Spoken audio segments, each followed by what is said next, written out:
Buenos días, saludos a todos. Qué bueno es que cada mañana tengamos un tiempo precioso que le podamos brindar al Señor para buscarle, para a través de su palabra encontrar aliento, dirección y consejo. Continuamos desarrollando en esta segunda parte las situaciones que padeció Jesús. La anterior semana estuvimos hablando de tres incidencias, tres apartados, como fue la tentación, la persecución y la amenaza. Y en el día de hoy, para cerrar el tema, hablaremos de 4 estados más. El primero, hablamos de acusado. Otro episodio fue las múltiples señales que Jesús realizaba ante el pueblo. Sin embargo, para los fariseos fue una ofensa a la divinidad, a lo que ellos consideraban sagrado, esa afrenta verbal hacia la majestad de Dios, a lo que ellos llamaron blasfemia. La pena que correspondía a esto era la muerte por lapidación, como se ve en Levítico en el capítulo 24, versículos 15 y 16. Todo esto era por causa que Jesús había sanado a un hombre que estaba endemoniado, mudo y ciego, como se ve en San Mateo capítulo 9, versículo 34, y también en el capítulo 12, versículo 24. Los fariseos con esto quisieron desprestigiar la imagen de Jesús y blasfemaron contra el Espíritu de Dios al atribuir estas señales al diablo conscientemente, por lo cual fue un pecado imperdonable. Era el resultado obstinado de rechazo hacia Jesús. Pero de alguna forma Jesús emitió un criterio, porque puso de manifiesto que por el Espíritu de Dios esta señal venía precedida también de la presencia del reino de Dios. El segundo apartado fue condenado. En este aspecto la blasfemia fue la causa por la que fue condenado Jesús. En el interrogatorio al que fue sometido por Caifás en el Sanedrín, en el tribunal judío, hubo un juicio legal y también un espectáculo bochornoso, ver a testigos falsos que testificaban y que sus testimonios no coincidían y que debido a ello no podían alcanzar un veredicto por lo cual acusar a Jesús. La intervención de Caifás fue crucial porque una pregunta suya empujó a Jesús a declarar y a confesar, como se ve en San Mateo en el capítulo 26, versículos del 63 al 66, lo cual consiguió su objetivo de llevar a Jesús hacia la muerte. Una sentencia que posteriormente fue refrendada por Pilato, no haciendo caso a su conciencia, porque él sabía que era inocente, pero accedió a complacer a los allí líderes religiosos judíos y a las peticiones que con el fervor del pueblo allí congregado, un clamor unánime que retumbaba en todo el recinto: crucifícale, crucifícale, y lo que aún era peor, una muerte que todos ellos se responsabilizaron y también lo traspasaron a sus generaciones. Pilato, ante lo que observaba, se lavó las manos, acogiéndose a la ley de los homicidios no resueltos, como se ve en Deuteronomio capítulo 21, versículos del 6 al 7, no queriendo ser participante. Sorprende que en los juicios de Anás, de Caifás, de Herodes y Pilato, el maestro siempre actuó con calma, impasible, seguro de sí mismo, sin dar síntomas de estar preocupado, y no se le vio en él ningún tipo de temor o duda. Siempre con una imponente autoridad que demuestra que en él siempre hubo una impecable manera de actuar y también en sus declaraciones. Una enseñanza, una lección para todos nosotros, para que cuando estemos en una tesitura parecida a la de Jesús, saber actuar y responder con sosiego, con serenidad, sabiendo que nuestras conciencias están limpias y que estamos en la posición de la verdad. Y no debemos de temer, ni sentirnos intimidados, ni tampoco avergonzados. El tercer punto, afligido.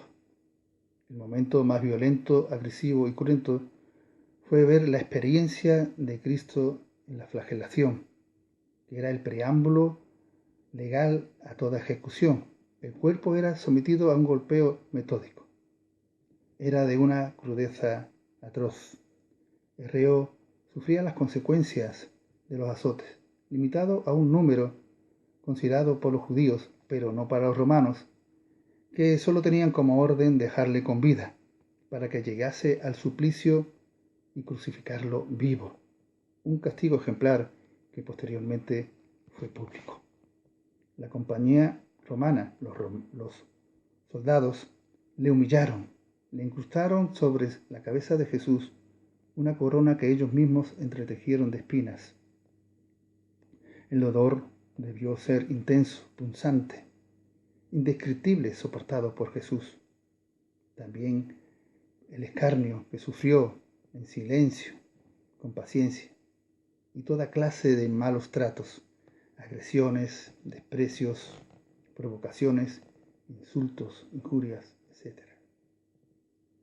Toda la ceremonia de burlas que allí padeció exigió en Jesús ser tenaz, con tesón, para aguantar estoicamente el dolor físico y moral que recoge en Isaías capítulo 53, versículo 3. Resulta difícil explicar, dado el conocimiento de la tortura impuesta a Cristo, cómo pudo aguantar hasta el final. El cuerpo de Jesús estaba en mal estado, con lesiones, con laceraciones. Y esto provocó que en el trayecto hacia el Gólgota, en ese agotamiento y por esas caídas, fuese ayudado por un hombre que por allí pasaba, Simón de Cirene. Cargar la cruz era una costumbre llevada por el reo. Y cuarto, el último punto, crucificado. El método de ejecución despiadado le fue aplicado a Jesús. Sus manos y sus pies fueron horadados, fijados con clavo al madero, y quedó suspendido y colgado, y expuesto durante horas, ante el incesante dolor, el derramamiento de sangre y también la agonía.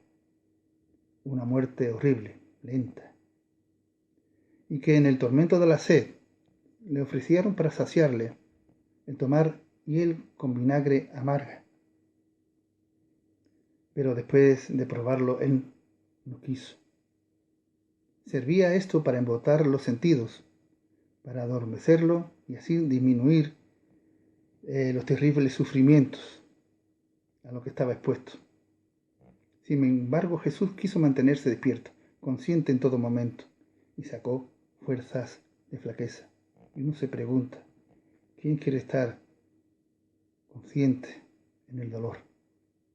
El significado del sacrificio de Cristo va más allá de los pensamientos, de las simples miradas, como de los que allí estaban como espectadores.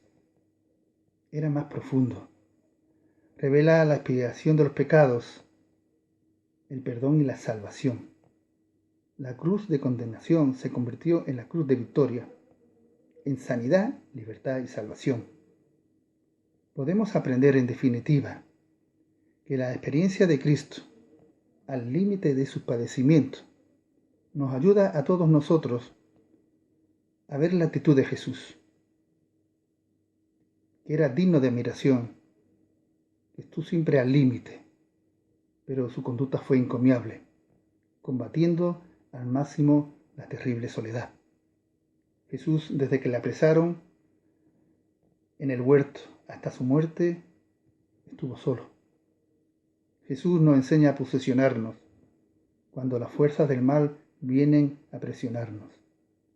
Vamos a combatir con la verdad y con la armadura de Dios, como se ve en Efesios capítulo 6, versículos del 12 al 17, para enfrentarnos en la batalla espiritual, acorde con las armas que Dios nos da, que nos permita salir victoriosos contra los temores, las aflicciones y la muerte.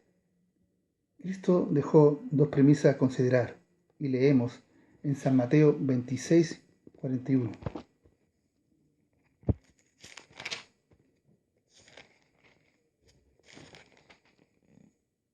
Velad y orad para que no entréis en tentación.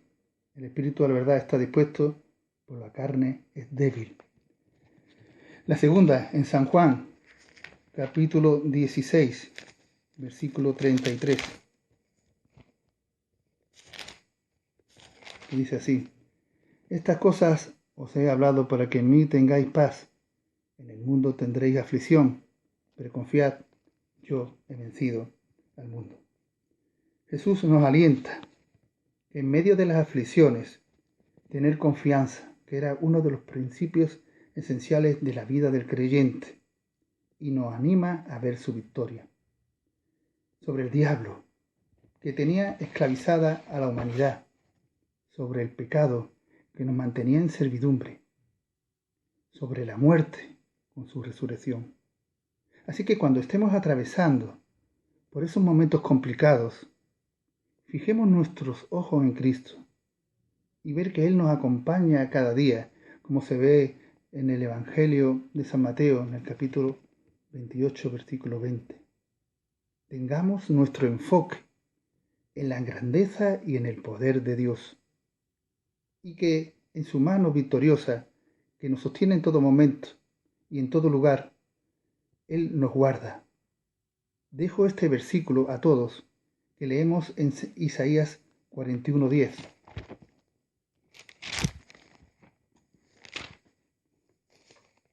No temas, porque yo estoy contigo.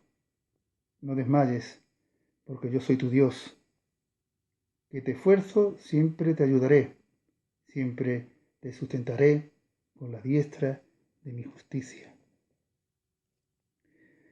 Un mensaje que nos da seguridad, consuelo, fortaleza y salvación.